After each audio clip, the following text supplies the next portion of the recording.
নমস্কার বন্ধুরা। আমার এখন সকালে কি কি খাবো সেটা তোমাদের দেখাবো। আমরা দুজনা খাবার নিয়ে বসেছি, বাবুর মা আর আমি খাবার নিয়ে বসেছি। এখন সকালে কি কি খাবার হয়েছে দেখো তোমরা। গরম ধোঁয়াটা সাদা ভাত, আলু ভাতে, বেগুন ভাজা, কুমড়ো ভাজা, মাছের ডিম দিয়ে পাট শাক, খুব ভালো লাগবে, এটা নতুন খাবার। হ্যাঁ, তোমরা তৈরি করে খাবা। আর কুমড়ো ভাতে ছিল, কুমড়ো দিদি ভাত দিয়ে আমি মেখে খাচ্ছি। হ্যাঁ, এখন এইগুলো খাবো, এইগুলো খেয়ে আমি কাজে যাব।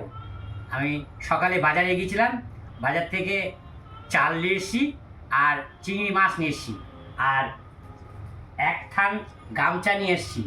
এক থান গামছা নিয়ে এসেছি, চারটেতে একটা নয়, চারটে গামছা নিয়ে এসেছি। এখন এইগুলো খেয়ে আমরা দুজনে খেয়ে উঠে যাবো। হ্যাঁ, কত করে নিয়েছি?